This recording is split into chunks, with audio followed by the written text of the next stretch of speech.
In 1967, Marx Toys produced the first Marvel superhero action figures, and while they were kinda just supersized little green army men, the sculpting brought out that Silver Age vibe. I'm gonna go through the history of these toys, and using my oh-so-professional painting skills, transform these plastic pieces into tiny works of art.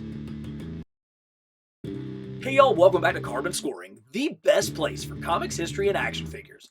It's hard to believe there was a time when Marvel figures weren't everywhere. Those who have grown up in the MCU era wouldn't believe just how rare a Marvel toy sighting used to be.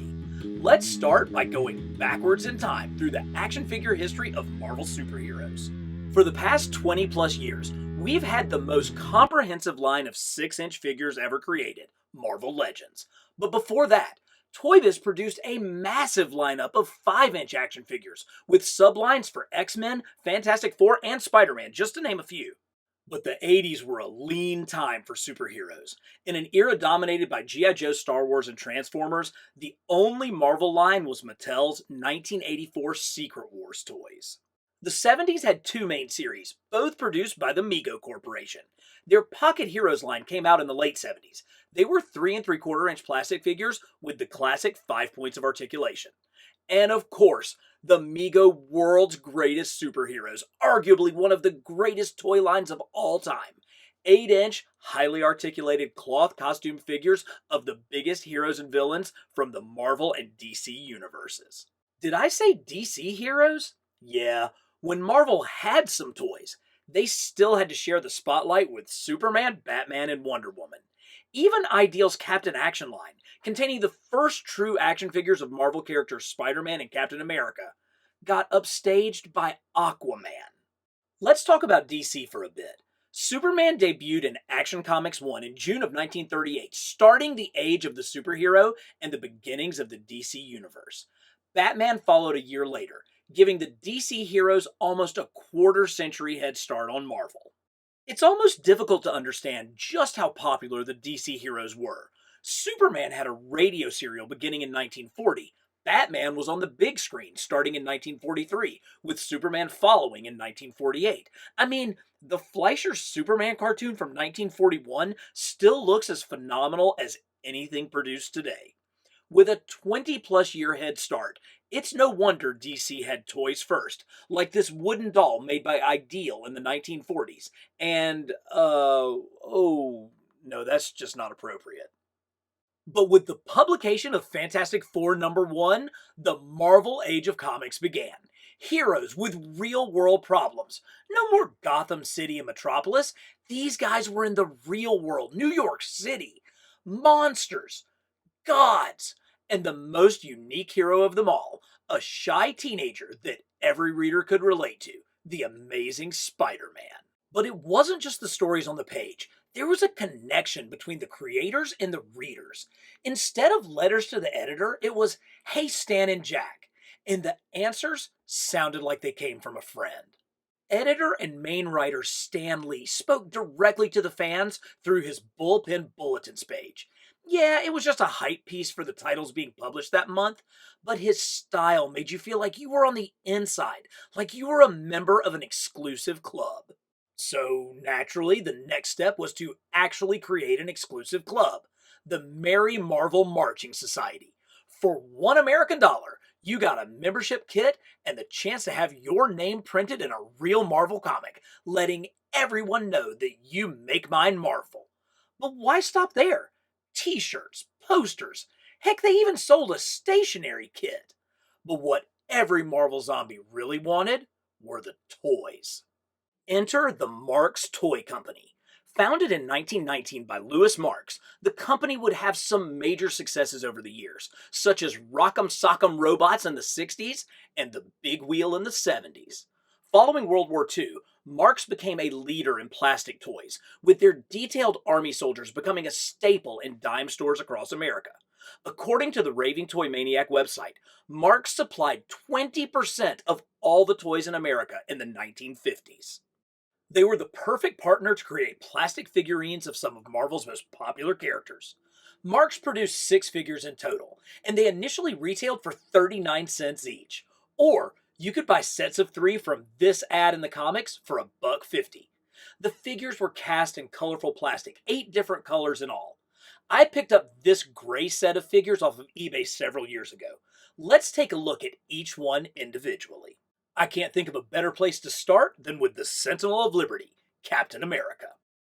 Let's start out looking at Captain America because I really think it's one of the finest sculpts in the entire line. You have the chainmail across his armor, and then there's a subtle difference in texture between the red and the white stripes on his costume. Now, Captain America's costume actually has a ton of different red and white looks to it. There's white here, kind of below the shoulder, across the middle part of the arm, the red gloves, and the blue.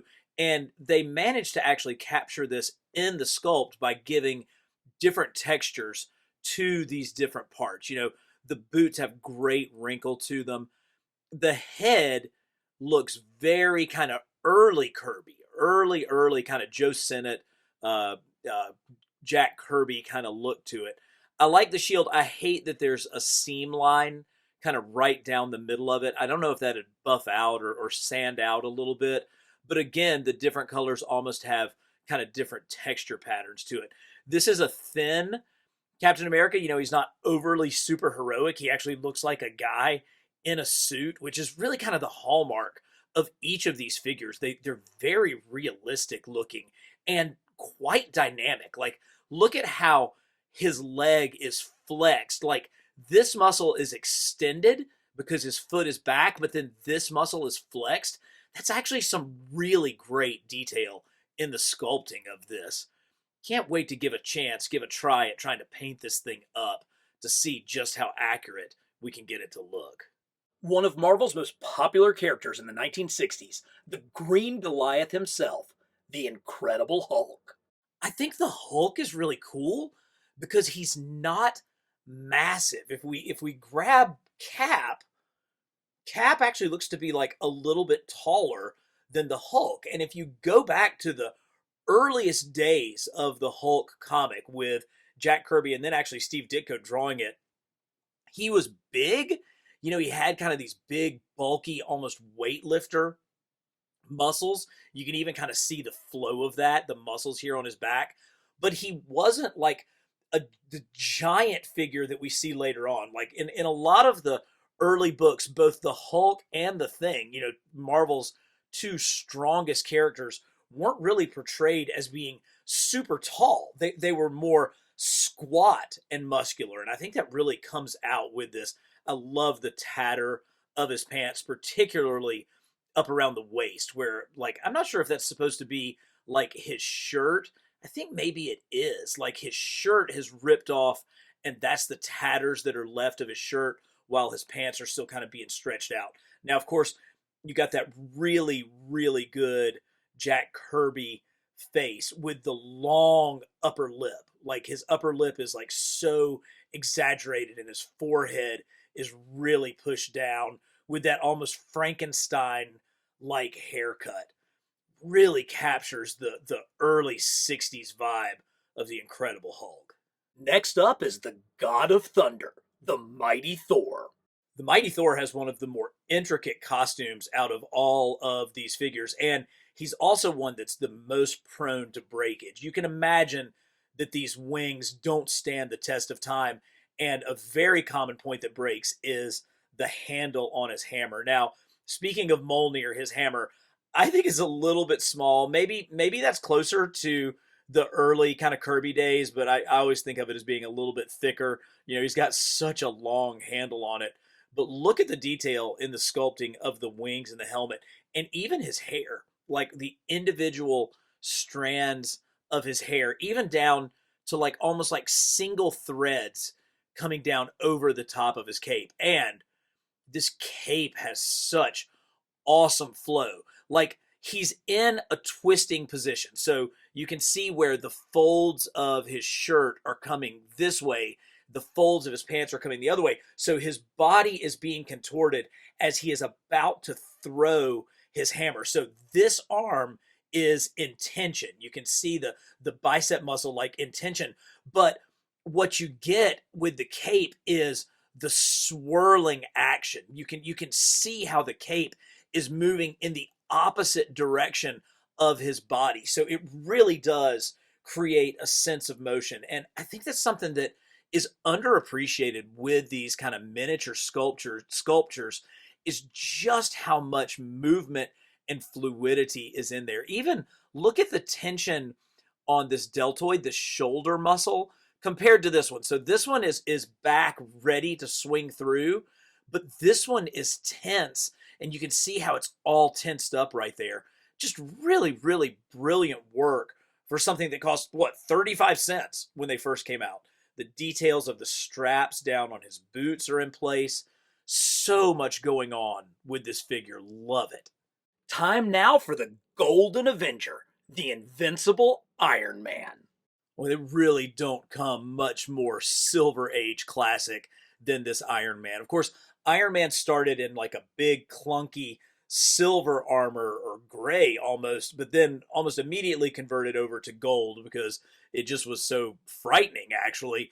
But then Steve Ditko made and designed the red and gold armor, a little bit different than this. It had more of pointed wings up on top. This is really a perfect representation of the Silver Age armor that Iron Man wore pretty much throughout the 60s, 70s, and the 1980s. It has the details. It has the battery packs on his side. It has the different ports, and of course the big repulsor beam here. I love this chain. I love that it's actually like broken. So that's not an accident. That's supposed to be separate. This did not connect. I don't think, unless I just have never seen an example that actually had it connected. The gloves and the boots with all the detail are on there, and he's in just such a heroic pose, just a great kind of standing, breaking free pose. This is a really good one. I hope that it takes the color pretty well, because if we get this one right, it is going to look so fantastic on display. Blind lawyer by day, vigilante crime fighter by night. He's the man without fear, Daredevil. I have to admit, Daredevil's kind of an interesting choice for 1967. And you can actually see on the bottom of each of these figures the date mark. So there it is, Roman numerals, MCM, so 1900, L is 50, X is 60, and then 7, VII. So 1967, stamped Daredevil. And DD is obviously a pretty A-list character now, but I don't know that he really was back then. He's one where the fingers are very frequently broken. I think his horn is still there. It's a little bit of just kind of a subtle nub, but again, a really, really nice representation of DD. Now, if you've watched a bunch of my videos, you'll know that when I'm talking about Silver Age characters, a lot of times I reference the artist first and the writer later. But when I'm talking about more modern comics, I'll talk about the writer and the artist.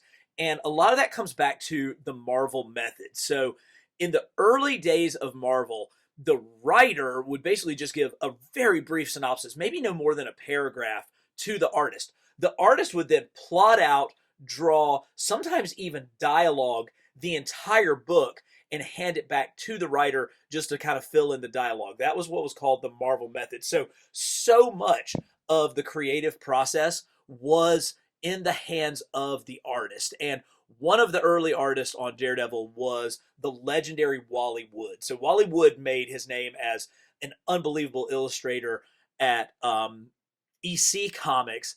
He was a challenging figure in history, had a lot of demons, but he came over and did work on Daredevil, and he submitted the issue of Daredevil, I think it was issue 7, with Daredevil in a brand new costume.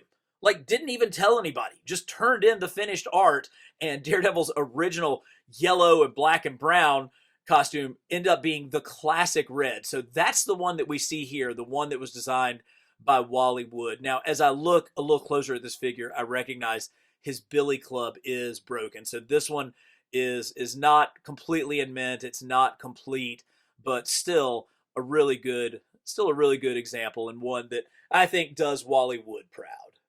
With great power, there must also come great responsibility. The Amazing Spider Man. And of course, The Amazing Spider Man. Now, 1967, when these came out, would have been at the very end of Steve Ditko's time as the lead artist on Amazing Spider Man and the co creator of Amazing Spider Man. And truthfully, there has to be some lead time in actually sculpting these. So these are clearly based off of Marvel art from like 1965, 1966. And you can see that. The spider emblem on Spidey's chest, and definitely the one on the back, are incredibly Ditko in nature. Now, I have to admit, out of all of these, like the I give up uh, pose of Spider-Man is kind of weird. The hands up is a very interesting thing. I mean, I would have maybe gone with shooting a web. I think we're also used to Todd McFarlane's art at this point and how he revolutionized the look of Spider-Man. You would have gone with something crunchy, but even Ditko did some really contorted poses. Now it'd be hard to get that. It would be hard to get like a crouching figure, but maybe, a hand going forward shooting a web rather than both hands up like this. But it perhaps was done to highlight the underarm webs, which I guess that does make some sense. This is an often forgotten part of Spider-Man's costume, but one that Steve Ditko drew religiously when he drew the character. And so having the arms up like this does allow for these solid underarm webs to really come through. He's in a little bit of a contrapposto pose. He's up on both of his toes. And this head sculpt is unique because, as you can see, Spidey's got eyeballs in there. And as a Spider-Man aficionado, I can tell you, I don't think I know of a single time when Spidey was drawn with actual eyes. There were little dots in Amazing Fantasy 15 when he was like looking at, when he recognizes the burglar that killed Uncle Ben, but definitely not full-on eyes. So when we paint this thing up, we're going to try to get him looking much more classic Ditko rather than some kind of 1970s TV movie version of Spider-Man. But this is the creme de la creme out of all of these figures. These things command a pretty decent price on the secondary market these days. A full set can run several $100s, so what I'm about to do may be a huge mistake. But I really want to see if I can paint these up and get them looking even more like their 4-color comic book counterparts. First step, after cleaning them up to get any oily residue off, I hit them with a quick coat of primer. Remember, this plastic is almost 60 years old, and I have no idea how it's going to take the paint color. Next, I begin using the Sharpie brush paint markers to lay down an initial layer of color. And then forget it. I was going to do the whole montage of where I document in exquisite detail all the steps in painting these, except I have 3 major problems. First, I really don't have a proper workspace to film this. What you see here is the area like right next to my wife's sink. Next, I kept forgetting to turn the camera on, so I missed like half of the shots that I was trying to get. But the real problem is my vision is so bad, I need to be looking at these things up close to really effectively do this. And for the detail areas, I pretty much have to have them right under my nose. So let's just skip this part and take a look at the finished products.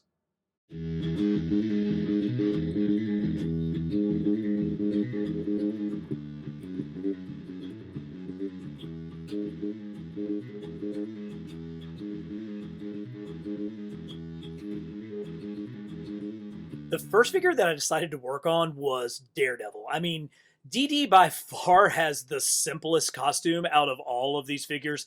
It's basically just solid red. And I thought, if I screw it up, I could probably find a fairly cheap one online. But out of all of them, I'm actually super happy with how it turned out. I used the gray primer underneath, and when I went with the red on top, it really gave it kind of like a metallic sheen that I think really comes through on this. And by doing that, it maintains all of the detail in the sculpting. I do wish that I had his full Billy Club. Unfortunately, it's broken, but I gave it just a little bit of a touch of white paint there. And then, of course, the challenging part is the face. And I used this beige color. I was able to get a little bit of detail in the mouth. I went back with just a little bit of pink to try to bring out some of the cheek lines and a little bit of the texture of it. I think it actually turned out pretty decent. This is a really cool one. I love the way that this red really splashes and vibrates on the figure. This one's pretty great. I was happy with how this turned out. The face sculpts, they all look almost like kind of like wood cuttings, basically. The rough hewn nature of the plastic sort of leads to that, even when you get the paint on there. But I think that that works with this one. It gives it kind of a rough vibe, but still with that metallic red look. Oh boy, Captain America was absolutely one of the most challenging out of all of these. His color scheme, because of the bright, bold colors and the need for them to really bounce, I went back and I reprimed him with a white primer so that I could get a little bit more of the comic look on the red and on the blue. And I think I definitely accomplished that with a lot more brightness to that color. It also allowed for the contrast to come off of the white. The white is really, really hard to accomplish and unbelievably unforgiving. Now, these figures are really old. I dropped this one, and you can see it cracked right along his toes. And this plastic is so old, it just sucks up any kind of glue. So the typical super glue that I would have used to put it back together didn't work. When I was working on the shield, which I actually repainted several times, I just was never happy with the tightness of the lines on that shield. That is a really hard thing to accomplish. But when I did that, I actually broke the arm. You can see I broke the arm in 3 places, but I managed to get him all back together. Cap has such an iconic look. You know, he really is the American flag come to life. But of course, he's got openings on his face mask where his face and nose and even his eyes come out. And so I tried to just sort of touch in some of the detail on those, tried to give a little bit of detail to the face to get some of that sculpting out of there. Overall, so many small details on Cap, but when you look at him from afar, if you get really close to it, yeah, there's some flaws. But when you look at him from a little bit of a distance and how he's going to look on a shelf, I think that Captain America costume really comes through, even down to the belt. I managed to get some liquid chrome on his belt buckle to really bring that out. So all in all, it took a lot to get this guy where I wanted him, but I'm pretty happy with the finished product. Ooh, Hulk is another one that went through several different versions. I started with this lighter green color. It didn't really work. There was too much of the gray coming through. I went back and I reprimed him white, but then the darker green that I used just looked way too muddy. It didn't work at all. So I came back with more of the lighter green, and I'm glad I did, because it allows for you to see the muscular details, which is very much what the Hulk is all about. And by repriming it, I was able to preserve a little bit of the white, a little bit of the primer, to give a little bit more texture and depth to his purple pants as they're breaking through. I tried to go with that classic 60s kind of green highlight to his hair. You know, they would instead of just being like a solid black hair, they would do like some blue or some green highlights in there. So I thought that kind of went along with the entire like 1960s vibe of these. And then the overlay of the details on his face, that actually I think came out pretty good. It's not overdone. It didn't bleed too much, but it does. You get to see, you know, the detail of the sculpting that works in there. So he's a little bit fluorescent green, which I'm actually okay with. It definitely beats the alternative of too dark, way too dark green. And it kind of has that pop art look that matches the whole 1960s aesthetic of these figures. I do love this Iron Man. Just something about the way the red metallic really brings out kind of that iron suit. You know, it really kind of glistens in the light. And then it is opposed by the much more comic looking yellow that's going on here. You know, it's really hard to go wrong with a red and gold design. And that's exactly what the Iron Man character has. He also got some of the liquid chrome for this chain, which I think makes it pop really nicely. I did put like a overcoat on this, like a matte finish overcoat, which may have taken some of the shine out of the liquid chrome on the chain. I may go back and mess with that a little bit more. You know, the more I sit here and fiddle with these, the more I understand where George Lucas was coming from, like constantly going back and fiddling with the original Star Wars movies. Like, there's something about it when you're working on a piece of art that it's just never finished. And I totally get that. But Iron Man, just like I said, he captures the Silver Age vibe so well. This figure is going to look great downstairs in the secret lounge on a shelf, and he really does shine with his red and gold armor. Ooh, Thor, certainly the most challenging costume out of all, but also really probably my favorite sculpt, with that flow of his cape, his silver hammer Mjolnir, the great Norse helmet that he's wearing. Just such a cool, dynamic figure. So my oldest daughter is in college, and she's somebody who has really helped me with this channel, giving me feedback. And so I sent her the thumbnail of this video with no context. I just sent it to her to get her opinion on it. And she replied, "Ugh, that Thor face is pretty rough." And so I said, "Well, yeah, I painted it." And she's like, "Oh, Dad, I'm so sorry." So, I kind of took a look at it, and I realized, yeah, when I had tried to use like the Gundam pore markers to kind of fill in some of the detail around the eyes, they had really bled too much, and it didn't look great. So I went back and I redid it. I tried to get a little bit more flesh tone in there while still leaving a little bit of the darkness to bring out the sculpting of the eyes. So this morning I showed the new version to my wife, and she said, "I don't like that face." And I said, "Well, I don't like your face." So if you know anybody that has like a spare couch in the upstate of South Carolina and has room for me to crash tonight, I would really appreciate it. But in all sincerity, this is such a neat figure. Again, the dynamic look of this guy, the liquid chrome really, really shines on the helmet and on Mjolnir. He is a challenge with all the different colors, all the little different details of his suit. But again, on your shelf, he is going to look exactly like the Mighty Thor. And you knew we had to finish up with the amazing Spider-Man.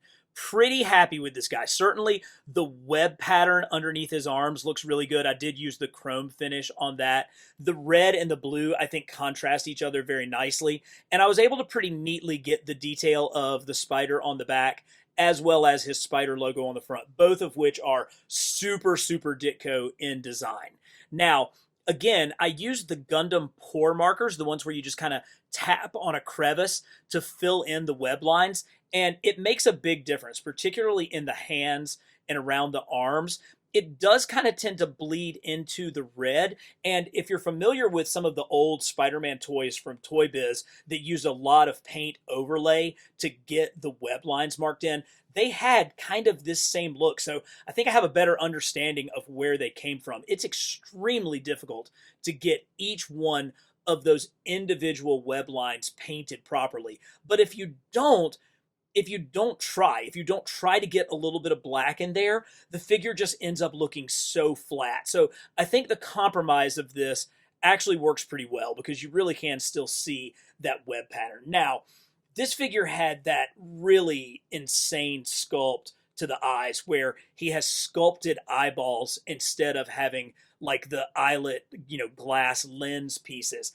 I got them covered up, but unfortunately, even though the white paint is actually pretty uniform in there, you can still see kind of some of the shadows of the sculpting because of the sculpted eyes. So I really just kind of consider it a part of an era. It's not meant to be a modern look for Spider-Man. It's meant to represent that kind of mid to late 60s look. It certainly captures that with the spider on the back. And yeah, the eyelet pieces are a little bit goofy, but it's the way that this figure was made. So instead of trying to just completely cover it up, I think I'm just going to embrace it and love it for exactly what it is, which is one of the earliest Spider-Man toys ever created.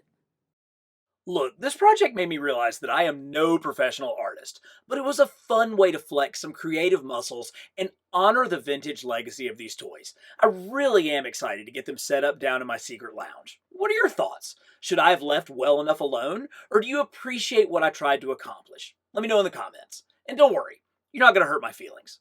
But if you enjoyed this, give the video a like. And as always, for the best in comics history and action figures, subscribe to Carbon Scoring.